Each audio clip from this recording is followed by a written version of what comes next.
Oliver is an ugly, disgusting nerd who became an orphan after watching his mother get ganked by a group of magicians. To avenge his mother, Oliver entered the Magic Academy while pretending to be weak. Despite being one of the strongest magicians in the world, Oliver's mother was very kind, caring, and she's very hot. She wanted to reform society to make it a better place, but she was betrayed by her best friends. Her comrades chased her and used several spells, making sure she feels all 128 types of pain. Luckily, she was rescued by her best friend, Emmy. Emmy took her to an underground passage and then she backstabbed her. Rule number 1: never trust anybody. Since then, Oliver was adopted by his grandparents, who trained him to do a John Wick maneuver and clap that cougar Esmeralda. After turning 15, Oliver enrolled the Kimberly Academy, the most prestigious magic academy in the world. You know they're prestigious because they have a talking flower at the entrance. Not because he wanted to learn more magic, but because those who clapped his mother were teachers in that school. Vanessa, Francis, Enrico, Demetrio, Baldia, and Emmy, known as Esmeralda and the headmistress of Kimberly Academy, are all in his hit list. Oliver thinks about the promise he made to make the teachers pay for what they did. He makes his way through the gate of the academy and is greeted by a flower, who tells him that there is no business that can be conducted in Kimberly grounds. The flower tells him that the only way to get revenge of the fallen is to get a victory royale. But also, he needs to get a winner-winner chicken dinner in the academics, as only 80% of the students which enroll at the academy graduate, while 20% of them get consumed by their own magic. As Oliver walks towards the ceremony, he meets the side characters in the story and quickly engages with them. One of the students is a samurai who catches their attention with her attire and friendly demeanor, making them all stop and stare. Oliver wonders why he stopped, because the girl doesn't have that gi yacht. But they all stared at her even though she has done nothing. He thinks it could be her clothes or because of something he feels in his heart, like a premonition or fate. The girl turns around and rizzes him up with a smile, and the others before they all continue to the school building. They all arrive at the ceremony where there's a parade of magical creatures. A girl named Katie thinks that it's wrong for a troll to be among the magical creatures walking in the parade. A boy named Guy tells her that it's fine because it's a troll, a different species to human beings. Some trolls attack people and some people tame and train them to serve them. Katie gets upset by this because she believes that trolls are kind creatures and they're only aggressive because humans invade their territory. Guy argues that the trolls in the countryside destroy fields every year. He asks if it's okay for trolls to invade human territories. Katie argues that that piece of land used to belong to the trolls. Irritated by their Twitter arguments, a student named Pete stops them from arguing any further and tells them to take to Reddit. The two students apologize and let Pete continue his reading. He's trying to learn more about the creatures. He looks at them and compares them to the ones he sees in his book. Oliver tells Katie and Guy to talk about the matter later and maybe get to know each other first. They both agree, and as Katie is about to introduce herself when she gets hit by a spell. The spell is casted by another student, turning on Katie's legs on autopilot. Oliver, Guy, and Pete are confused and tell her not to run to the parade. However, she can't control herself. She tells them that she's trying to stop, but her feet are moving on their own. Oliver and Guy run after Katie to stop her. While Pete stands there, doing the Pikachu meme face, he's approached by a girl named Michela who asks him if there's something wrong. Pete doesn't know yet, but before long, he and Michela notice that the troll is walking towards Katie. Michela hurries to help Katie as well. Pete doesn't understand what is happening, but feels compelled to help due to peer pressure and runs after Michela. As Katie keeps running, the spell wears off, and she stops running right in front of the troll, and the magnet behind her back activates. Oliver and Guy become increasingly worried about her and try to run faster. The troll gets closer to Katie and raises its hand to hit Katie, but a voice yells at it to stop, and the troll immediately stops. The samurai, whose name is Nanao, appears in front of the troll and asks Katie if she can run, but Katie can't. Nanao tells her to stay where she is while she deals with the troll. She brings out her sword and gets ready to fight.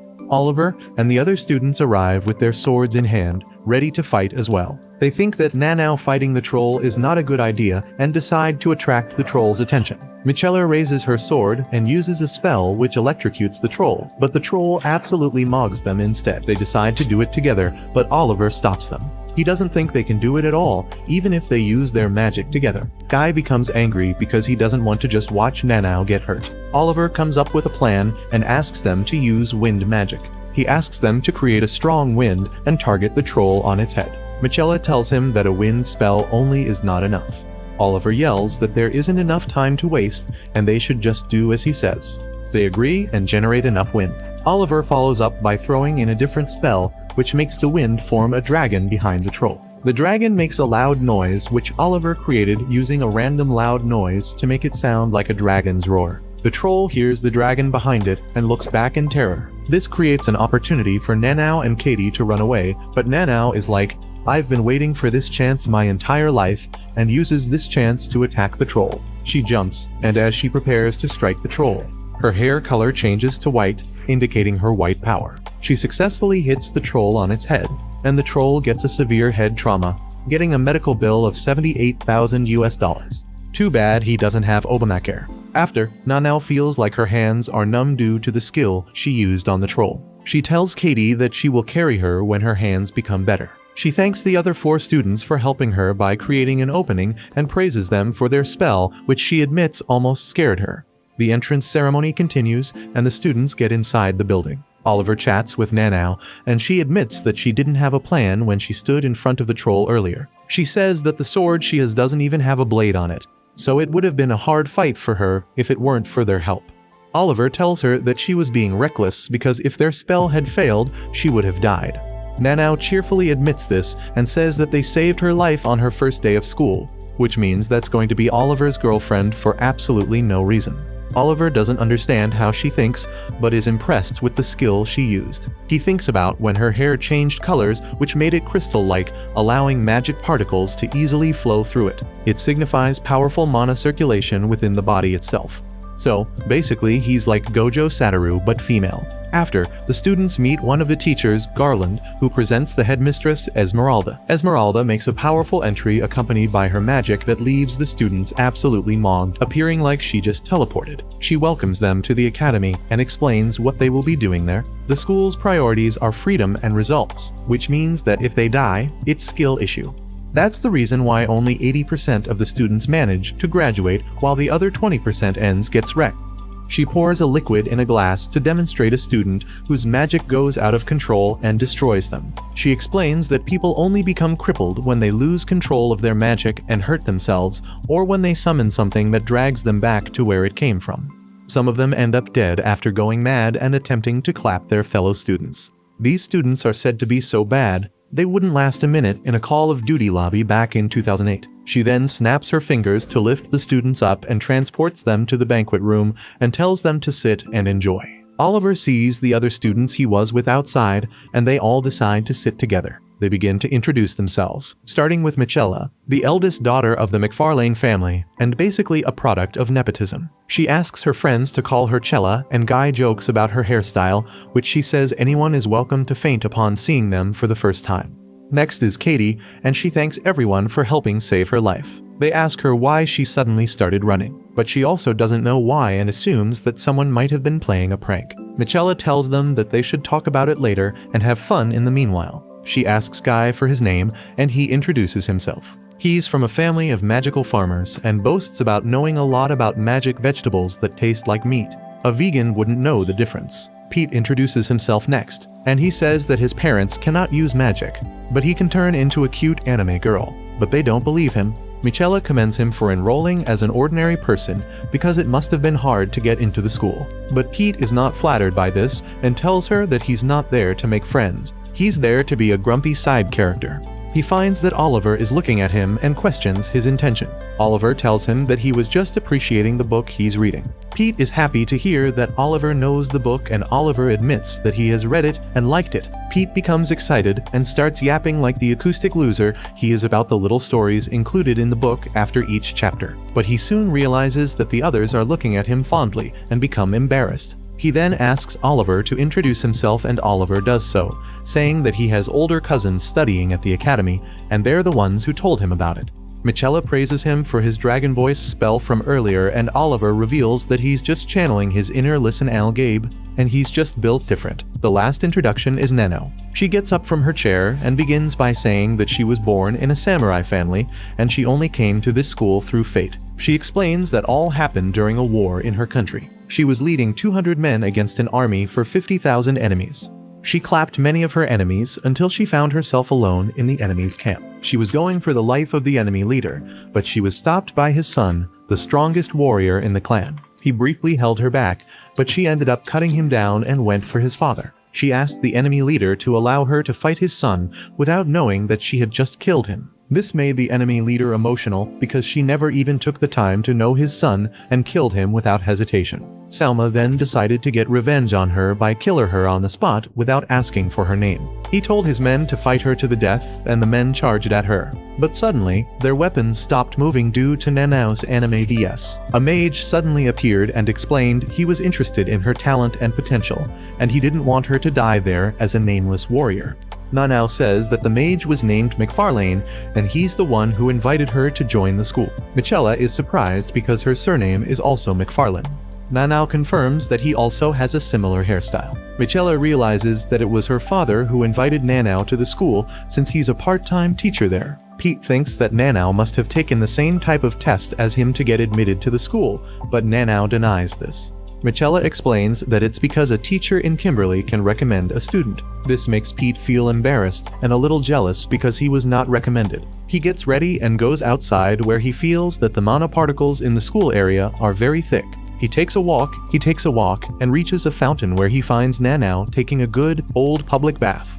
He feels embarrassed and uses a spell to cover the area so that no one else sees her, except for him, of course. He reprimands her for taking a bath in a fountain that is in plain sight, but Nanao doesn't understand what the problem is. She tells him that she's purifying herself from the war that she was in before she came to the school. Oliver asks her about the scars on her back, and she tells him that she got them in the war. He turns around to look at her and remembers a similar moment he had with his mother. Oliver tells Nanao to purify herself quickly because someone might steal his game. She says that she's finished, but then finds that she didn't bring a towel to dry herself with. This prompts Oliver to offer her his jacket, and she thanks him for the favor.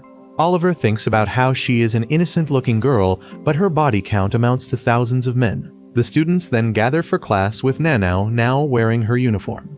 Oliver can't stop thinking about her earlier in the fountain, because he didn't bring his again to riz her up. The students quickly go to their first class, which is a sword art class. The teacher is Garland. He explains how a sword technique called one-step one spell distance works. He asks for 2 students to volunteer and demonstrate it in a duel. Nanao immediately volunteers and Oliver volunteers when he sees this. The teacher brings them into a small ring where they will duel while the other students watch. Before they begin, Garland casts a spell on their swords to make them safe. This is so that the students can't hurt each other while practicing. If a student ever removes the spell to harm another student during the duel, they will be punished. Garland explains that there is no time limit and that the match will end when one of them inflicts a fatal blow to the head or the chest on their opponent. Nanao asks Oliver to have an honorable match with her, and Oliver agrees. However, he doesn't think he should use magic in the battle since Nanao can't use it. He thinks that he'll just play around, giving her a handicap before calling it a day, but when the match begins, Nanao immediately uses everything she's got. This makes Oliver realize that he's wrong for playing it cool. She attacks him, and he's forced to use his magic to escape her attack. He tries to dodge every attack Nanao throws at him, trying to deflect the attacks instead of blocking them, but Nanao doesn't stop attacking. Oliver thinks about how Nanao has killed people before, and how she used the same sword that she's using against him. He wonders how many people she's killed, but while he thinks, Nanao comes after him. He blocks her attack, and she mutters something. She remembers something about the place and starts crying. Oliver doesn't want her to cry. He wishes he could wipe her tears away with everything he has. He repositions his sword, and Nanao thanks him for his concern, smiling at him. Suddenly, the practice duel becomes a real battle until one of them dies. But before they can do anything, Garland stops them. He tells them to drop their swords because that's not part of the script. They ended up breaking the Kimberly Academy OSHA regulations when they cast it on their swords without intending to. Oliver thinks about what he was about to do. He seemed to be out of his mind. Garland asks them to go and rest for the rest of the class. As they leave, Nanao runs after Oliver to tell him that the duel was the most fulfilling thing ever. She regrets that they couldn't finish it though, and tells him that he should stop edging her. She asks Oliver to fight her again when they get the chance, with real swords, no lube, and no protection spells. However, Oliver refuses it because he doesn't want to fight a massive sword-fighting gooner like her. She asks why, and he tells her that he doesn't have to give her a reason. But he admits that he doesn't want to kill her, and he doesn't want her to kill him. He walks away, leaving her behind, and she begins to cry, wondering why Oliver is telling her skill issue. During lunch break, the students sit together and discuss their earlier class of spellology, which was full of surprises. The class was conducted by Francis, who looked down upon the students and told them that the only thing mages ever need is just their wands and nothing more. What she wanted to teach her students was that if they ever called themselves a mage, they should only solve their problems with magic, as she demonstrates by conjuring familiars with her wand. Guy feels that the morning classes were full of surprises and wonders what will happen in their next class, the magical biology, which Katie is excited about. Nana looks sad after the incident with Oliver and doesn't interact much with the others. For the rest of the day, Oliver and the group get to attend 2 other classes.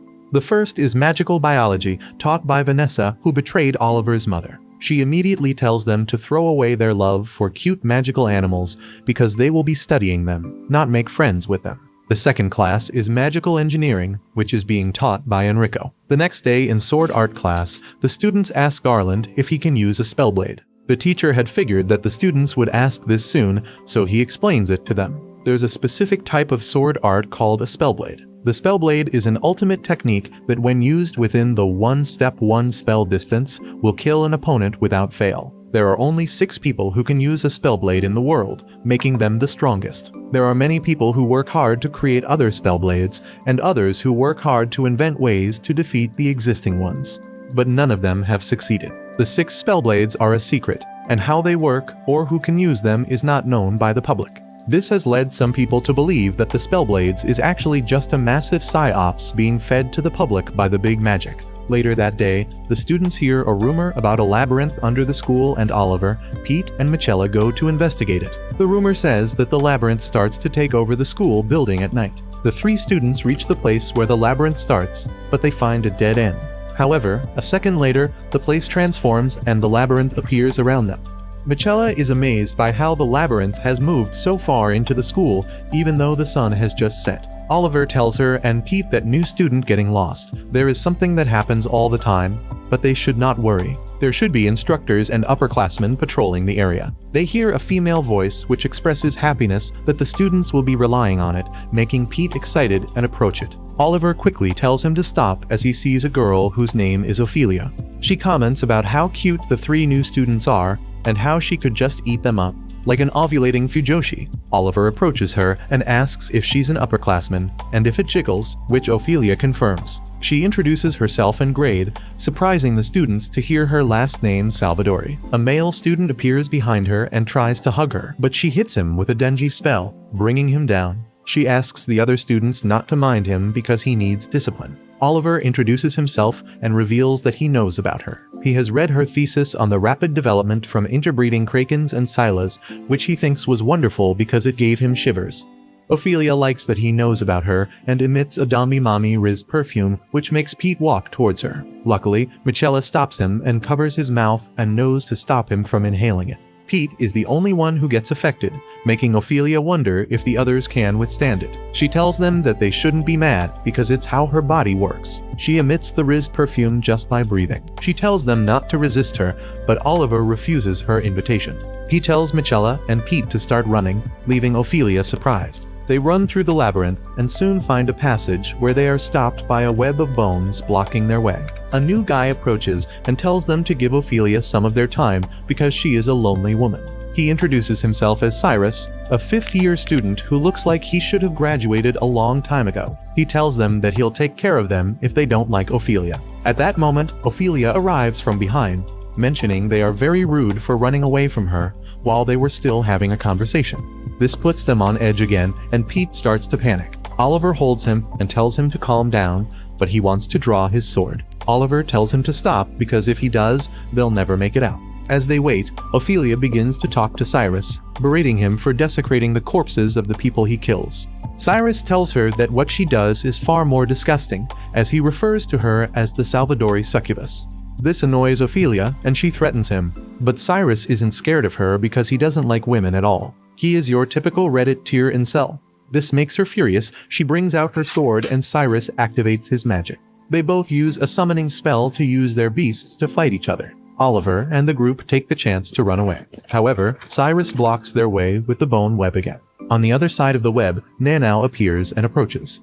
The battle between Cyrus and Ophelia continues, and as they fight, Nanao stands in front of the three students and tells them to escape. She wants to join the battle, which will make it hard for Ophelia and Cyrus to come after them. The students wonder what she means, and she tells them that she is someone meant to die, and she has finally found a place to do so. She prompts them to go as she runs into the battle. However, Oliver doesn't understand what she means and decides to follow her into the battle. At that moment, another student, Alvin, ignites the beasts fighting and stops the battle between Ophelia and Cyrus. He tells them that there is a right way and a wrong way to recruit new students, and if they don't abide by his rules, they'll become the first ever rotisserie students at the end of his speech. And he tells the new students not to worry, as he will make sure that they are not harmed. He swears on his title, the student body president of the academy. He stops the fire, and another student appears and places a knife on Ophelia's neck. He introduces himself as Carlos, the fifth-year prefect and Alvin's best friend. Alvin tells Ophelia and Cyrus to get back to the depths of the labyrinth, and that he will tell them later what their punishment will be. The two leave, and Alvin and Carlos apologize to the students for what Ophelia and Cyrus did. They justify that the two were just curious about the newcomers.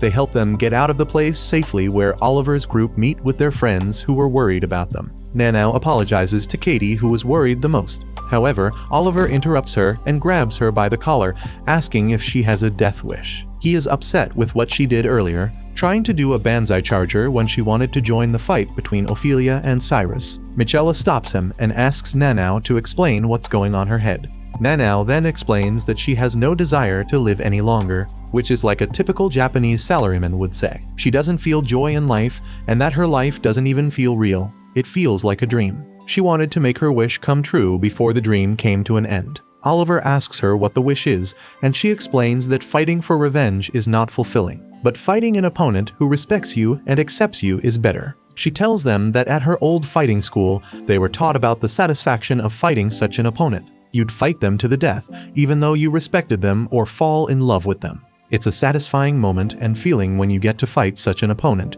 and it's called happiness or shiawase for the weeaboos. This surprises everyone, and Nanao even agrees that it's a twisted idea. She says that she felt that moment when she fought with Oliver the other day, but Oliver refused to fight her, which absolutely edges her. She cries and expresses how sad she was that Oliver pushed her away, even though she was absolutely bricked up to the idea of fighting Oliver to death. It made her so sad that she felt detached from life and wanted to die. Michela tells her that Nanao needs to find a new way to live then. She comforts her and tells her that she shouldn't be looking for a place to die. Even if she fell in love with Oliver, who she wanted to clap, or fell in love with the sword she would use to clap him, and vice versa. She should just look at Oliver, who is right in front of her. Everyone there wants to spend their time with her because they're her friends. The others confirm that it's true because they want to have fun together with her. Oliver asks Nanao to promise him that she won't try to get herself killed no matter what happens. He also forces her to promise that she will use her sword to protect herself instead, and Oliver promises that he will use his sword to penetrate her defenses. Nanao agrees and apologizes for worrying them. She promises them that she won't ever try to throw her life away, and asks them to teach her how to live her life better. The next day, they all go to alchemy class, where the teacher isn't a guy with a metal arm and leg. It's Darius, who warns them that the chemicals and potions they'll be using are very dangerous. The students begin, and Pete makes a rookie mistake immediately. Oliver sees this and becomes worried as the solution starts to spark a fire. He uses a magic spell to drop the pot in which the solution is in. He covers the pot with his body, and a small explosion occurs but doesn't harm anyone. The students in class are shocked, and Darius is impressed. He tells Oliver that he handled it perfectly and asks for his name. Oliver tells him, and Darius continues to praise him for his efforts. However, he tells Oliver to choose his friends carefully, which annoys him. After class, Darius meets Oliver in the hallway and asks him to come see him as he has something to talk about. Oliver follows him, and the teacher takes him through a path in an area with a red light. He tells him that they are recovering the research of an exceptionally talented student who died due to skill issue. Oliver asks if the student was consumed by the spell, and the teacher confirms. He says it's the best death any mage can ask for. It helps them a lot, because those who die leave something behind, which helps them with new research, and their spirit propels them forward. As they're walking, they get attacked by monsters, which Darius immediately put down. Oliver is impressed by Darius' power because he beat all the monsters without breaking a sweat, but Darius tells him not to praise him because sucking off of him won't make him an elite student. They continue to walk and come to a cave with a magic circle in the middle with lit beacons around it. In the middle of the circle is a light portal which the teacher refers to as a gate which the monsters use to enter through. He tells Oliver that monsters who come from the gate eat each other, and the ones which they saw earlier were the survivors. They walk closer to the circle and Darius deactivates it. Oliver asks Darius if he was involved in the troll accident on their first day at school. Darius asks him why Oliver thinks he was involved. Oliver reveals that he has found evidence that Darius had planned with a student to make the troll attack someone so that he could get rid of it. Darius doesn't deny this. He only says that Oliver must be special to have been able to uncover that. However, Oliver doesn't understand why Darius did this. Darius replies that he was doing it because his greatest dream is to eliminate stupidity from within the human race. Since the beginning of time, society has always consisted of 1% geniuses, while the rest are TikTok watching, Fortnite playing morons. Bro really thinks he's Elon Musk doing a Neuralink challenge and wants to change that by changing human intelligence itself.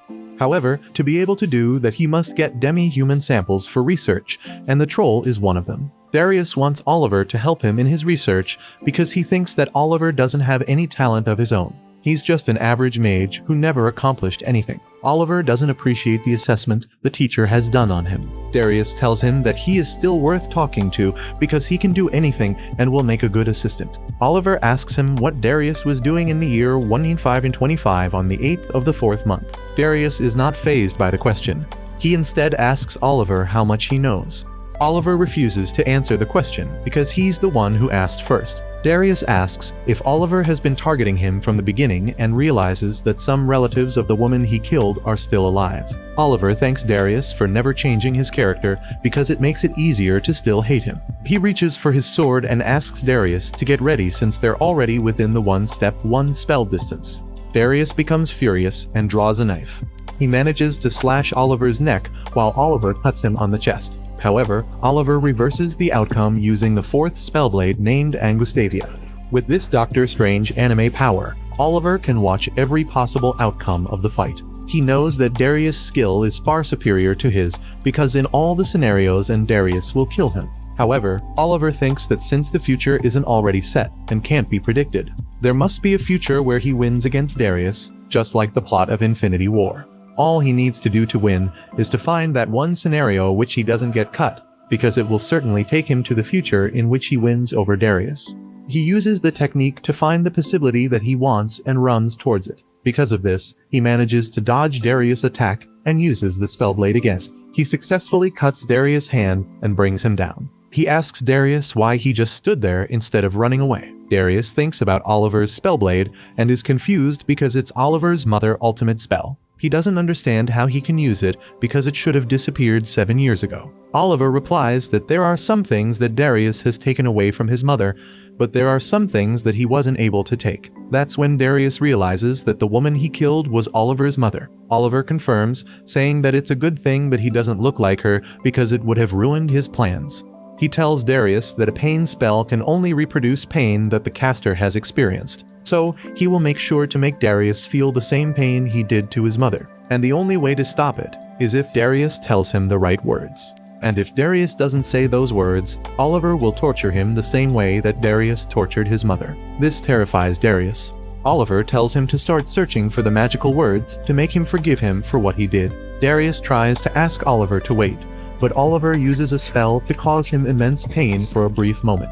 Darius asks Oliver how he could do such a thing to his own teacher, and if he wants to make an enemy of the entire school. Oliver doesn't answer him. He just casts another pain spell on him, which throws him to the ground, screaming in pain.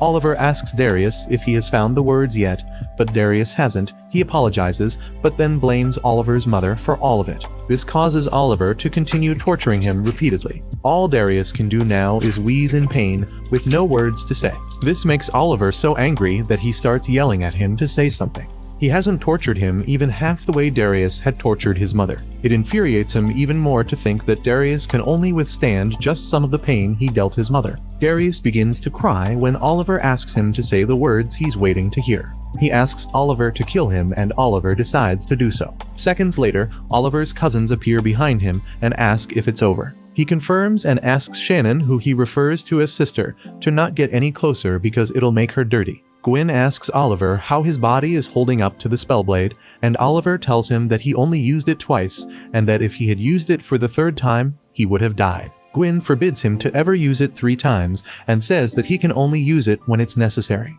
He promises that he and the others will help lead his way for his mission. Another student appears and refers to Oliver as my lord. Her name is Karst, and she helps get rid of Darius' body. Karst is Oliver's bodyguard and swears her loyalty to him. After some time, Gwyn calls out some comrades to assemble in front of Oliver. He presents him with a mask as a part of his coronation. Oliver puts on the mask and Gwyn asks him to rule and guide them until all the people who betrayed and killed his mother are dead. Oliver agrees and promises to kill every one of them while the memory of his mother's death is still playing in his mind. He managed to bring one of them down, but 6 remain and he won't let them survive.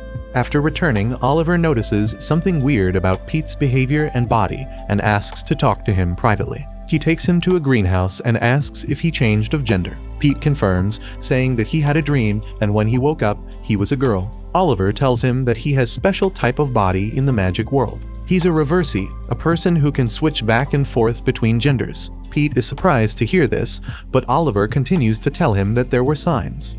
Things like Pete not being comfortable around friends of the same gender and feeling uncomfortable about his sexuality. Nevertheless, Oliver congratulates him because now he can clap his brains out. Oliver then leaves and goes back to the labyrinth to check on Gwyn and Shannon. While looking around, he meets Ophelia. He becomes alert and tries to draw his sword, but stops when Ophelia tells him that she's not in the mood right now. Since he can resist her perfume, she asks him to sit with her because she wants to talk to someone. They chat for a bit and Ophelia compares Oliver to Carlos because they behave in the same way. They both have the tendency of exploring places they aren't supposed to. She asks what Oliver thinks about Carlos and Oliver responds that he thinks Carlos is a person who cares about others. However, Ophelia reveals that it's his hobby and he will meddle in people's business if they're not careful with him. She gets closer to Oliver and thanks him for having a talk with her, but warns him to not go on too many adventures while touching his face. She tells him to stay in the school building and study like he's supposed to, especially in the next few months, and she leaves. Oliver goes on his way to meet with his cousins. Oliver tells Gwyn why they met at a weird place last time and Gwyn explains. The last time they met, Carlos was with them. Gwyn explains that Carlos isn't exactly their comrade, but he has a long history with him. Gwyn tells Oliver to think of the place as his home and train there as he likes. They give him tea and Oliver tells them that he met Ophelia on his way there. Shannon wants to know where he met her, wanting to go and meet her too. But Oliver tells her that she already left, and Gwyn tells her that she shouldn't try to chase after her because she won't catch up. Gwyn tells Oliver that Ophelia is dangerous, but she and Shannon have known each other for a long time, making Oliver wonder if they were friends. Shannon responds that Ophelia is just the type who likes to get lonely. Gwyn asks Oliver about Nanau, who Oliver said used a 7th Spellblade. Oliver admits that he isn't sure, but his intuition tells him so. Since he's also an imperfect Spellblade user, his intuition tells him that Nanau likes him. Gwyn comments that Nanau also has a charisma that makes people drawn to her, prompting Oliver to comment that his mother's broom also accepted her.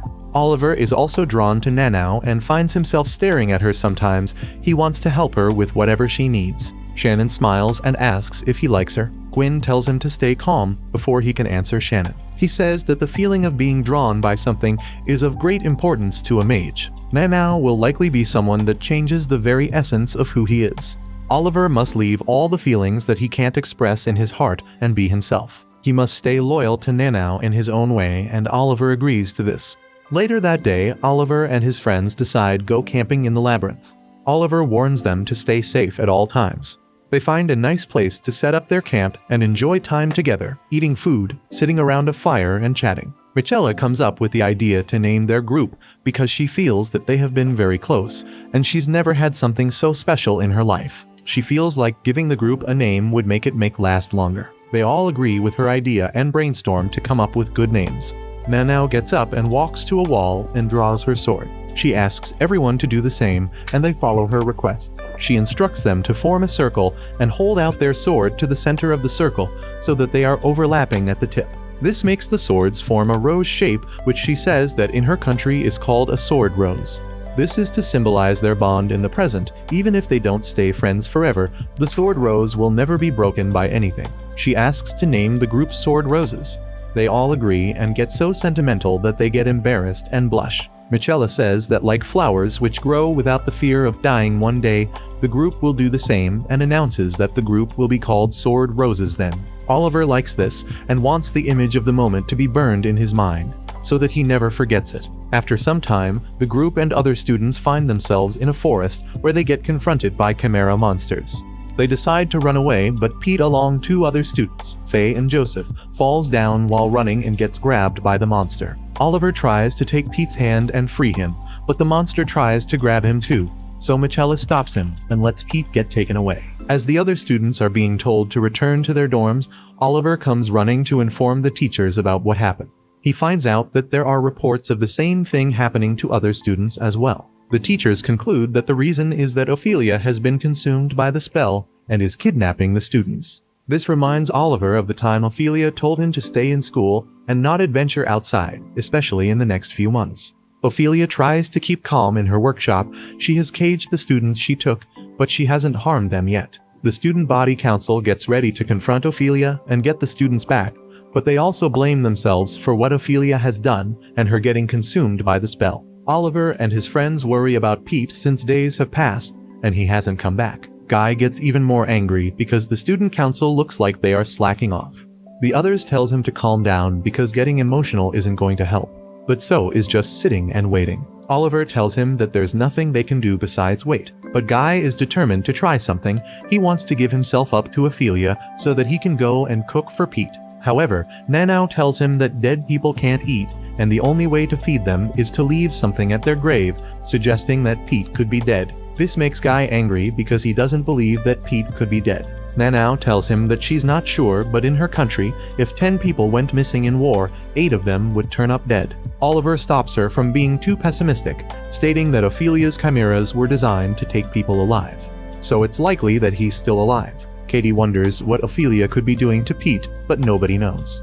Michella decides to go to the next class because sitting there and arguing about what they all don't know isn't going to help anyone. Later, Oliver goes to meet with Gwyn and Shannon. He asks them to help rescue Pete, and they tell him that they were going to go with the student council to find Ophelia's lair, which is located in the 3rd layer of the labyrinth.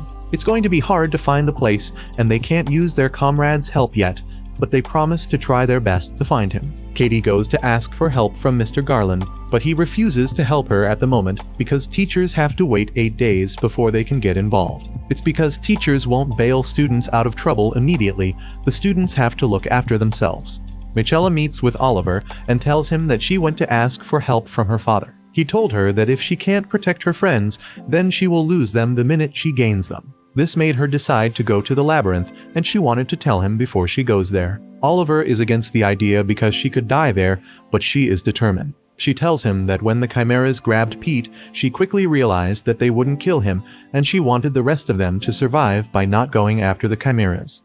She begs Oliver to let her go because she will not be able to face Pete the same way again. Oliver decides that he will go with her, but she refuses. If the others find out that the two of them were going, they would follow behind as well. Milligan appears, her hair covering her left eye, and tells them that all they're doing is deciding whether one or both of them will die. She asks to talk to them at the greenhouse, along with Katie. Oliver doesn't understand why Katie is selling herself to Milligan, but Katie says that if that's what it takes to save her friend, she will do it. Milligan praises them for their friendship, that they are willing to sacrifice themselves to save each other. Oliver asks to rescind the offer that Katie made to Milligan because she didn't even consult with her friends first. He asks Milligan what the chances of Pete surviving at the hands of Ophelia are since Milligan and Ophelia are the same year. Milligan tells him that she knows what kind of a person Ophelia is and what is happening to her at the moment. And knowing what kind of a person Pete is, she estimates that he only has a 20% survival chance. The reason is because Ophelia would do anything for her research, but what she does takes time, which is why there's even a chance for Pete to survive.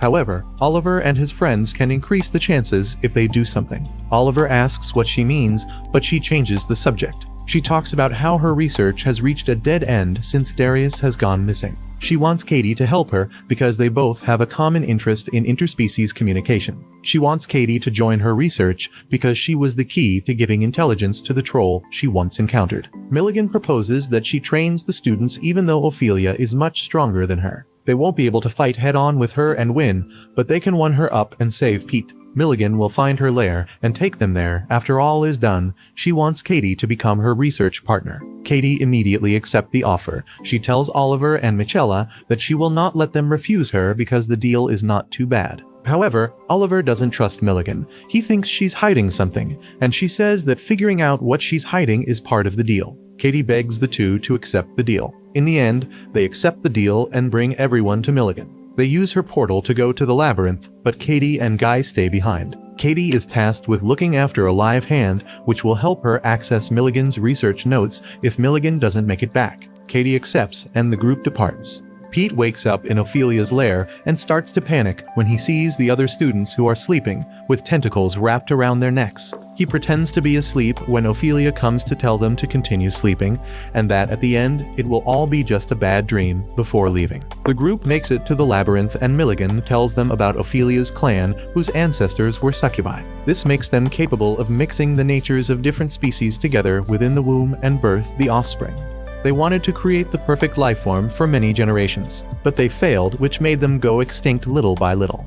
Now, they use their wombs to create synthetic beasts to perform a variety of tasks for them. Recently, Ophelia created the chimeras she used to kidnap the students, and that takes a lot of mana. That's why she kidnapped the students. She wants to squeeze the mana out of them in order to create more chimeras or something more sinister. Michella asks if it hurts the students, but Milligan says that Ophelia must have put them to sleep so they won't feel anything. They'll weaken by the time their vitality has worn out. When Michella asks what vitality means, Milligan explains that Ophelia drains out the semen because she only needs male mana. The group becomes concerned, and Nanau reveals to Milligan that Pete is a reversi. Oliver doesn't want her to reveal this information, but she argues that Milligan is an ally and is risking her life to help them. As they continue to walk, the group asks Milligan what Ophelia will do to Pete when she finds out that he's a reversi. Milligan responds that this will frustrate Ophelia because she'll see it as a hindrance and hurt him, so they need to hurry in order to save him in time. They reach an area where they find a chimera blocking their way to the second layer. Milligan tells the students that they need to be third years to be able to defeat it because it's out of their league, so she resolves to deal with it herself, telling them to watch and learn. Milligan charges the creature and gives the students lessons on what to do next time they're confronted by the same situation. First, they have to understand the monster's weakness. The chimera is blind and uses its tentacles to find and feel things like the decoys she created, which may be a threat to it. Second, when the students fight, they need to make sure that they weaken the monster before they go all out on their finishing blow. But at the same time, they should make sure that they don't drag the fight for too long. Third, they need to fight with a plan in mind that will eventually lead them to that final blow, which will end the fight. However, they need to be careful because the chimeras are not stupid, and even with being blind, they can still tell what's a threat and what's not. Milligan says this as she stops rushing the monster and walking as simple as the decoys she created. She explains that the chimera has recognized the pattern of movement made by the decoys, which she imitates to fool the chimera. The chimera doesn't touch her because it thinks she's not a threat, allowing her to get closer to it and deal her final blow. The students are impressed because she made it look easy. She tells them that it might have looked easy, but doing all the steps on their own without each other's help is the difficult part. They need to work together to make it work. Nanau chooses to do the last step, which will bring about the end to the chimera. She encourages the others to try their best because they worked together before and they won. Milligan agrees because if they hadn't won in the past, she wouldn't have tried to help them. Michella tells Nanau to stop trying to be the one who puts herself in danger for others. They will do all of the 3 steps together, and Nanau understands, telling Michella that she will try her best to think better going forward. Milligan then tells them that they will enter the second layer of the labyrinth, which is a forest. They make it there and walk for a very long time till they reach a cave. In the cave, they take rest, and while the others are sleeping, Milligan and Oliver sit around the fire. Oliver can't sleep because he's worried about Pete. Milligan asks him why they are risking their lives for Pete even though they haven't known him for that long. Oliver tells her about the first time he met Pete and the others during the entrance ceremony. When Katie was in trouble, they all came together to help save her life. He says that Pete was non-magical and must have been scared by the situation. But he didn't run away, even though that would have been fine. He helped them save Katie, and now they want to help save him too without running away. Milligan thinks this is a beautiful thing for their friendship. She likes it, but she isn't interested in any of it. She is only interested in Oliver. She doesn't understand how he is an average mage, but still the same as Nanao and Michela. Both the two girls were born in extraordinary places or families, while Oliver is just another student with no special talent. She thinks that something must have happened in his past to make up for his lack of talent, that it led him to where he is now. Oliver becomes wary of Milligan, but she says that she's not going to ask what it is that happened to him. She just worries for him more than she worries for the others. The next day, they all prepare to go to the third layer by taking a boat and traveling through a lake. Oliver telepathically tells Ms. Karst, who has been following them since, to go back to the surface because he's going through a lake now. Ms. Karst understands as she watches him get ready to leave. Milligan gives the group another lesson before they leave. She shows them the lake walk, which allows her to walk on water. She explains that the technique requires a mastery of all the fundamental elements of special magic. She asks Michela and Oliver to give it a try because they know about it. Oliver thinks that he can't do it because he was told the first years are not equipped enough to use it yet. But Milligan tells them to try it even if they fail. When Oliver and Michela hesitate, Nanao rushes to try first, but she sinks to the bottom and becomes bummed out because she wasn't able to figure it out. Oliver goes in next and thinks about how he'll pour his mana onto the water's surface and distribute his weight evenly on both of his legs. This works, and he's able to stand on the water. Milligan tells him to walk then, and he remembers his mother who would glide on the water's surface as if skating on ice. She told him that he'd be able to do it someday too. Oliver uses the same technique his mother used and glides on the water, which impresses his friends. He asks Nanao to join him, and she does, finally able to stand on the water and walk on it as well. Milligan prompts Michela to join them as well, and she does so successfully. This makes Milligan feel responsible for their lives and wishes that they could return back safe. After, they take the boat and travel across the lake. They discuss the spell that Milligan has used to create wind around the sails of the boat to move it accordingly. But at that moment, they find skeletal remains of the beasts that Cyrus has collected. He appears and immediately blocks their way, making Milligan stop the boat before they crash into him. He asks why they're there, and when Milligan tells him, he becomes hostile. He tells them that if they want to end up dead, he should clap them himself so that he can use their corpses in his research. The students panic and try to draw their swords, but Michela asks to cooperate with him. She says he doesn't have a reason to be on the third layer either, so he must be there to be the first to get Ophelia's research results. However, Cyrus denies this. He has no interest in Ophelia's research. Milligan then assumes that he's there to be the last one to see her alive, but Cyrus denies this too. He says that he's there to attend Ophelia's funeral. Milligan asks him why he's making a fuss if he's just there to attend a funeral. She asks this as she prepares a spell behind her back, which Oliver notices. But she doesn't use the spell because a water chimera appears from the water and attacks Cyrus' monster. Milligan pretends to want to fight with the chimera, but activates the wind spell again and leaves the scene, leaving Cyrus to deal with the chimera alone. Later, when everything's calm, Milligan thanks Michela for buying them time. Nanao asks Oliver what Milligan meant when she asked if Cyrus wanted to be Ophelia's last visitor. Oliver tells her that when someone has been consumed by the spell, one person is allowed to visit them to witness their death. They continue their journey and arrive at the island where Ophelia is and rescue Pete. Pete later wakes up and sees that his friends have saved him. Oliver rushes to hug him and tells him that he did great by staying alive. Pete becomes emotional and cries.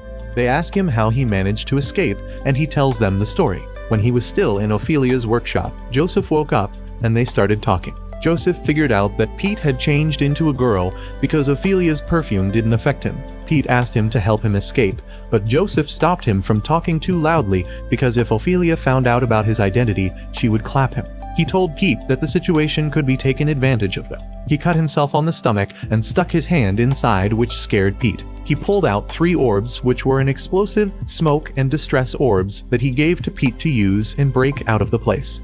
He could also use them to call for help after waiting for Ophelia to leave the workshop. Joseph told Pete that he was entrusting him with his life and asked for his name. After some time, Joseph stopped sensing Ophelia's presence in the workshop and told Pete to get ready to put their plan in motion. Pete used the explosive orb to destroy the cage they were in and used the smoke orb to get away from Ophelia's chimeras that were guarding the place. He found his way out of the place and used the distress orb to create a signal for someone to find him. However, while doing that, he fell to the ground, which he slowly got sucked into. He started to think about his friends and how he didn't want to die there. Luckily, he was found by his friends who saved him. Right then, Ophelia appears in front of them and pulls out a knife to fight them. She asks Milligan what she's doing there, and Milligan tells her that she just wanted to help her underclassmen save their friends. She explains that they aren't there to interrupt what she's doing and asks to be let go. But Ophelia tells her that she's no longer human and won't be able to sympathize with her because she has reached the pinnacle of her clan's magic.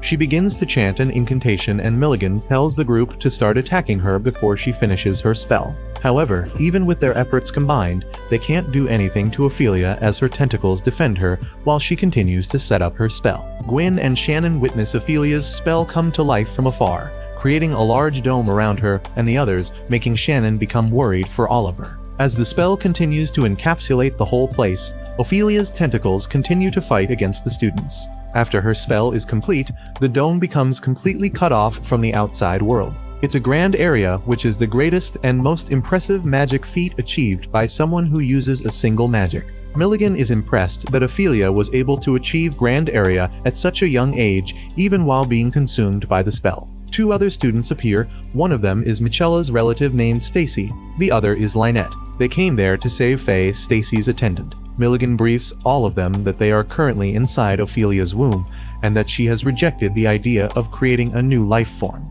Instead, she has taken another idea, creating Endless Chimera. They will no longer be able to leave the area unless Ophelia lifts the spell or dies. The students get ready, and Milligan tells them to get into their true forms to use all their power. She asks Lynette to put a barrier around them, even when Lynette says she's not confident in her skills. Once inside the barrier, Oliver tells them that Michella and Milligan are the key to their attack with their firepower, and that the rest of them have to make sure that Ophelia or her chimeras don't get close to them. They all agree, and Michella and Milligan uses their fire magic to attack some of the chimeras, which amuses Ophelia. Milligan goes to taunt and mock Ophelia about her past. She tells her that the reason she refuses to die now is because she's trying to hold on to life because of her first love. She compares her to a swamp snake falling in love with a unicorn because she liked Alvin. This angers Ophelia, who screams for her to shut up. But Milligan continues that even if she and Alvin had worked out, she would have just stolen his seed and never loved him because that's the kind of person she is.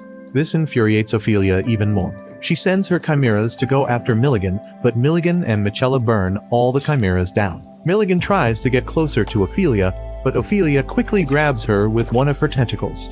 The motion makes Milligan's hair reveal her left eye, and Ophelia makes eye contact with her. This causes her to turn into stone. Milligan is happy to see that Ophelia is still human and is affected by her eye, but Ophelia breaks off the spell, revealing that the magic doesn't work on her anymore. She tightens the tentacles around Milligan's body, causing her pain as she begins to worry about the other students. Even when Milligan is in the worst state, she continues to taunt Ophelia about achieving the highest feat in magic, but still holding on to the past like she's innocent. This makes Ophelia decide to crush her, once and for all. She yells that they don't know anything about her. At that moment, Alvin and Carlos arrive outside the grand area and ask Ophelia where the students she kidnapped are. Ophelia brings some of them out and tells them that she doesn't need them anymore. Before she can leave, Alvin stops her and asks her to draw her sword because he's not going to just let her go. Inside the grand area, Ophelia's chimeras start to lose power and move away from the students. Oliver asks the students to create a distraction while Nanau tries to get close to Ophelia and clap her. They all agree, getting on their brooms and targeting the chimeras. The chimeras attack back and some of the students fall off their brooms. Oliver tries not to fall, but he ends up falling as well. He shouts for Nanau to head for Ophelia. Nanau does as told, and as she's swinging her sword down to Ophelia, she sees her crying, which makes her hesitate. Then, one of Ophelia's tentacles hits her, and she falls to the ground. Oliver walks over to her, and Nanau apologizes for hesitating. She tells him that Ophelia is only a child, and she can't clap a crying child. Oliver comforts her, and they all get up to fight against the chimeras again. Michella apologizes to Pete for failing to save him, but Pete gets up and stands with her, sword in hand, ready to fight too, which makes Michella hopeful. Ophelia continues to cry for all the regrets she has and how lonely she was. She wishes she didn't have a name because if she wasn't born a Salvadori, she would have been something more than just a womb. She misses the time she worked well with Alvin and the others. Being who she is made her realize how terrifying it was to fall in love. At that moment, they hear singing and the grand area starts to break. Alvin and Carlos appear. They walk up to Ophelia and apologize for making her wait, which makes her happy to see them. Carlos walks even closer, but Ophelia doesn't want him to because her tentacles keep hitting him. However, Carlos just lets it be. Oliver runs to them, worrying about Carlos, but Alvin stops him because only Carlos can do this. Carlos tells Ophelia not to be in a rush as he takes off his choker and throws it into the air. The choker glows, and when it hits the walls of the grand area, the dome starts to crumble, and he continues to sing. Oliver asks Alvin what is happening, and Alvin explains. Ophelia's and Carlos' families had a pact, and Carlos was sent to be with Ophelia if she ever was consumed by the spell. Carlos was able to break the grand area on his own by singing his song, which was frozen in time. Oliver figures that Carlos is a castrato, which is why he has a high-pitched voice. His song resists any sexual magic that exists, which makes him perfect for Ophelia. Carlos continues to sing while walking towards Ophelia, who keeps resisting and asking him to stay away. Ophelia remembers the time when they were young and Carlos promised to always make her happy always. He gets to her and hugs her, apologizing for not keeping his promise. Ophelia continues to cry and Carlos tells her that he loves her forever and ever. Ophelia responds that she hates him and hugs him back, causing the spell around them to start lifting. The sight makes Alvin emotional. He says farewell to his best friend and Carlos says it back, but only in his mind. As the spell lifts, Ophelia and Carlos join hands and disappear together. The students are brought back to the labyrinth and Oliver meets Gwen and Shannon, who were worried about him. All the students go back to the surface where they meet with their friends and teachers. Katie is happy to see Pete and Faye reunites with Lynette and Stacy. All the other students are relieved to see the ones who were kidnapped and Joseph is among them. Oliver and his friends form their sword rose to symbolize the strength of their friendship once more. Oliver thinks that the end that Ophelia met was a better one, which is unlikely. As the friends go back to their dorms, they meet the teachers on the way and bow in respect or fear. As the teachers pass, Oliver admits that there's no point in imagining what his end will be because he knows where he's headed. His smile fades when all the teachers have passed because he can only pretend for so longer before their time to die comes.